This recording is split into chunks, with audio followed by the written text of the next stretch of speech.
दोस्तों, माता के कई रूप है और माँ का हर रूप ही भक्तों को सुख समृद्धि और शक्ति देने वाला है।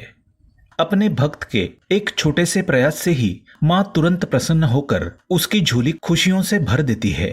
वहीं उसकी छोटी सी भूल भी कई बार उन्हें नाराज कर जाती है।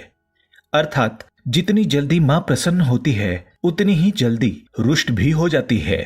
अतः हम सभी को निरंतर प्रयास करना चाहिए कि माँ को सदैव प्रसन्न रखें।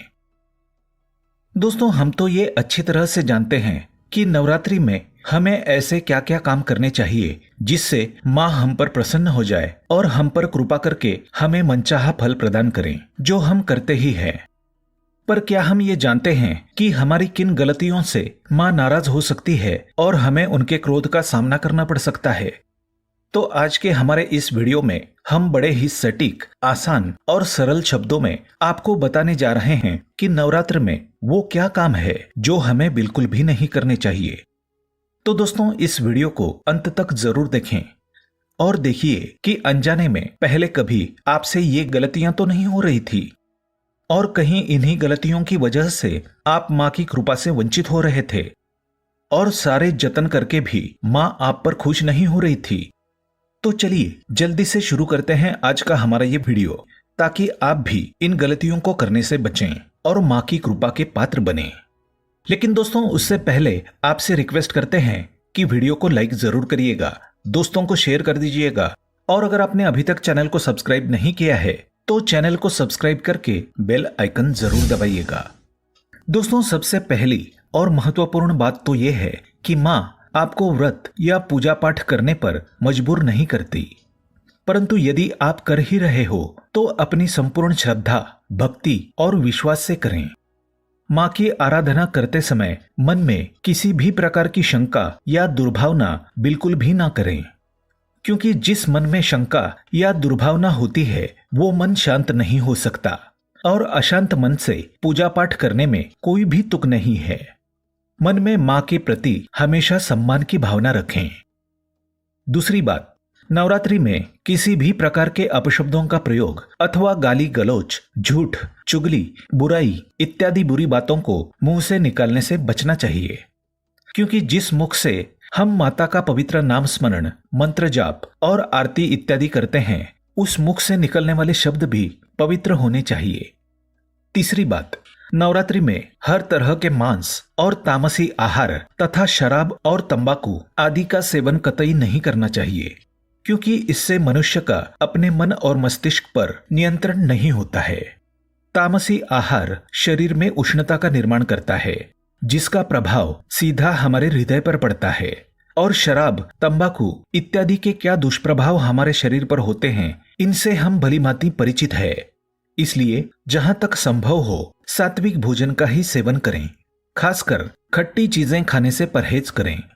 चौथी बात, किसी भी जरूरतमंद को और कन्या को अपने घर से खाली हाथ न जाने दें। किसी की मदद करने से माँ यूं भी बहुत प्रसन्न होती हैं और जरूरतमंद की मदद करने पर तो माँ की कृपा आप पर अवश्य ही होगी। और कन्या तो माँ का ही रूप होती है। इन दिनों में माँ कन्या के रूप में विचरण करती है। अतः यदि कोई कन्या हमारे घर से खाली हाथ चली गई तो समझो माँ को ही हमने खाली हाथ भेज दिया। तो जिस माँ ने हमें इतना सामर्थ्य दिया है कि हम किसी के लिए कुछ कर सकें तो जरूर करें, अन्यथा माँ को ये बात अच्छी नहीं लग सकती।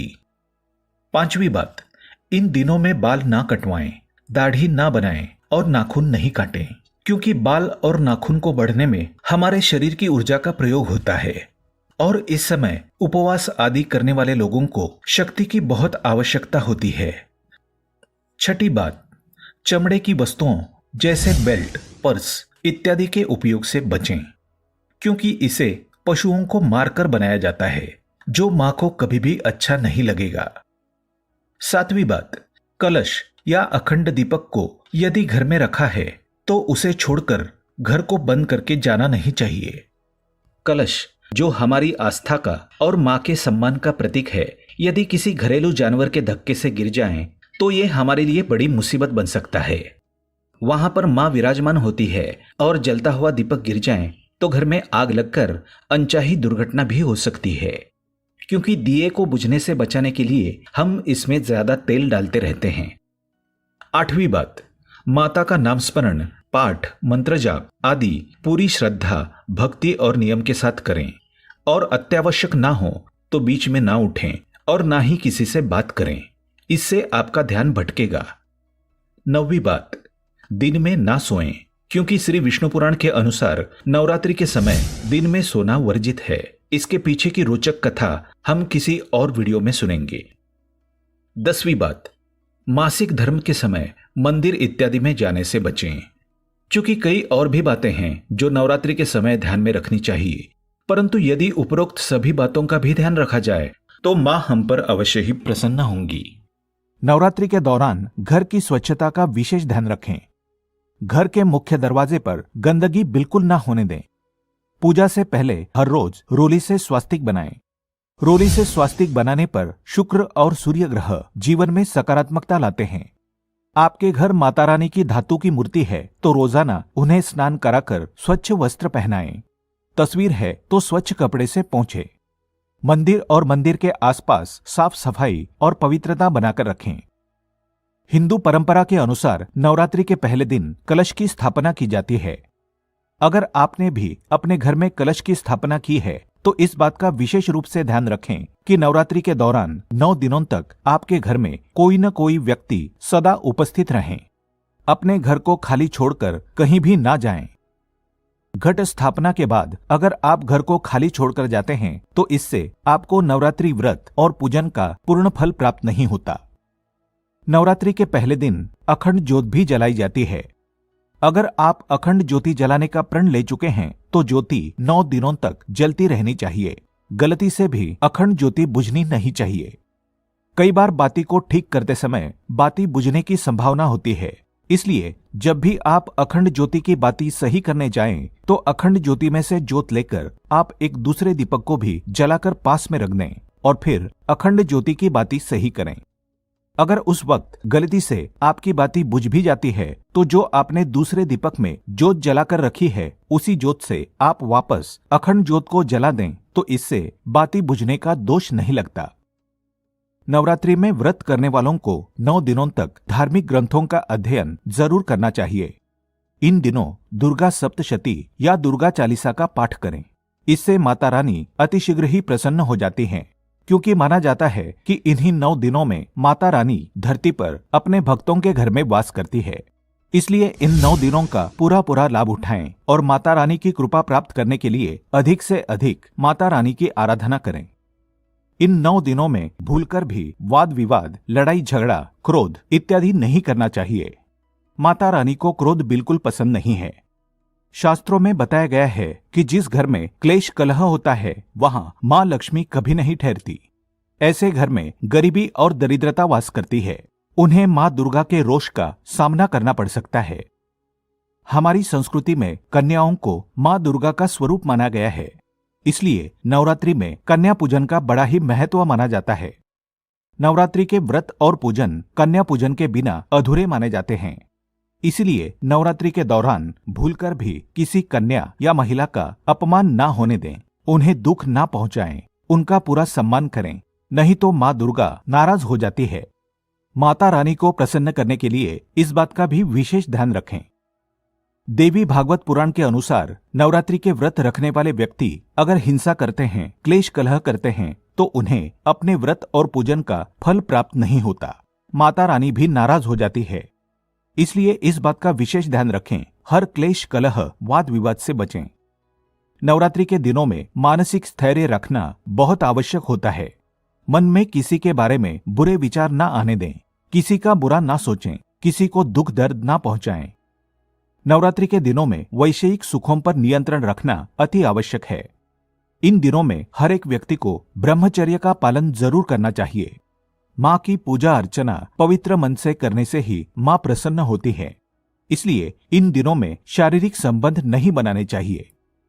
नवरात्रि के पावन पर्व में सात्विकता का भी विशेष ध्यान रखना चाहिए। नवरात्रि के व्रत का पूरा लाभ पाने के लिए आपके आहार विहार और विचारों में तामसिकता नहीं होनी चाहिए। इन दिनों तामसिक चीजों के सेवन से भी बचें। प्याज, लहसुन, मांस, मदिरा इत्यादि का सेवन भूलकर भी ना करें। नवरात्रि का व्रत रखने वालों को व्रत के दौरान अन्न, सरसों के तेल और सादे नमक का सेवन नहीं करना चाहिए। नवरात्रि के 9 दिनों तक पूर्ण रूप से सात्विक आहार लें। फलाहार भी एक ही जगह पर बैठकर ग्रहण करें। नवरात्रि के 9 दिनों में बाल नहीं काटने चाहिए। पुरुषों को दाढ़ी मूछ भी नहीं बनानी चाहिए। नाखून भी नहीं काटने चाहिए। बाल काटना, दाढ़ी मूछ बनाना हमारे शास्त्रों में अशुभ माना गया है। इन दिनों सिर्फ शुभ और मंगलकारी कार्य किए जाते हैं। इसलिए नवरात्रि के दिनों में दाढ़ी बनाने, बाल और नाखून काटने से बचें। विष्णु पुराण के अनुसार नवरात्रि का व्रत रखने वालों को दिन में सोना नहीं चाहिए। तंबाकू और सिगरेट का भी सेवन नहीं करना चाहिए। ऐसी चीजों से व्रत खंडित हो जाता है। नवरात्रि में दुर्गा सप्तशती पढ़ते समय ध्यान लगाकर पाठ करना चाहिए। बीच में उठना, बोलना या दूसरे काम में ध्यान देना ये कार्य नहीं करने चाहिए, नहीं तो उस पठन का फल आपको प्राप्त नहीं होता। सामान्य सी बात है, लेकिन नवरात्रि के दिनों में सभी को रोजाना स्नान अवश्य करना चाहिए और साफ स्वच्छ वस्त्र धारण करने चाहिए। इन पवित्र दिनों में काले रंग के कपड़े पहनना अशुभ माना जाता है। इन दिनों में रंग बिरंगे शुभ रंग के वस्त्र पहनकर ही नवरात्रि मनाएं। माँ दुर्गा को लाल रंग बेहद प्रिय है, तो इन 9 दिनों में माता रानी की पूजा में लाल रंग के फूल जरूर चढ़ाएं। माता को लाल चुन्नी चढ़ाएं या लाल रंग के वस्त्र पहनाएं। नवरात्रि के दौरान बेल्ट, पर्स, बैग, जूते, चप्पल ऐसी चमड़े की चीजों का इस्तेमाल वर्जित माना जाता है। अगर इनका इस्तेमाल अनिवार्य है तो इस बात का ध्यान रखें कि आप अगर माता रानी के मंदिर में दर्शन करने जाएं तो प्रवेश से पहले ही इन चीजों को बाहर निकाल कर रख दें। पूजन के दौरान इन चीजों का भूलकर भी इस्तेमाल ना करें, वरना आपको माता रानी के क्रोध का सामना करना पड़ सकता है। जिन महिलाओं ने पहले ही संकल्प लेकर व्रत रख लिया है तो उन्हें पीरियड्स आने के बाद भी नवरात्रि के सारे व्रत रखने चाहिए। व्रत को बीच में नहीं छोड़ें, लेकिन इस बात का ध्यान रखें कि पीरियड्स के दौरान आप माता रानी को स्पर्श ना करें, पूजन की सामग्री को स्पर्श ना करें, मंदिर ना जाएं, मानस पूजा करें, माता रानी के मंत्र का मन ही मन जाप करें। दुर्गा चालीसा का पाठ करना या सुनना चाहते हैं तो मोबाइल में लगाकर सुन सकते हैं। कोई और व्यक्ति दुर्गा सप्तशती का पाठ कर रहा है तो आप उस पाठ को सुन सकते हैं। खुद दुर्गा सप्तशती का स्पर्श ना करें। नवरात्रि के दौरान अगर आप इन सभी बातों का ध्यान रखते हैं तो माता रानी की कृपा आपको अवश्य ही प्राप्त होगी और नवरात्रि के व्रत और पूजन का पूर्ण फल प्राप्त होगा। आशा है आपको हमारी ये वीडियो पसंद आई होगी। आज के लिए बस इतना ही। दोस्तों, अगर आपको ये वीडियो पसंद आया है तो वीडियो को लाइक करिएगा, दोस्तों को शेयर जरूर करिएगा और चैनल को सब्सक्राइब करके बेल आइकन जरूर दबाइएगा ताकि आने वाला नॉलेजेबल वीडियो आपको सबसे पहले मिले। दोस्तों, मिलते हैं अगले वीडियो में। तब तक के लिए good bye and thanks for watching my video.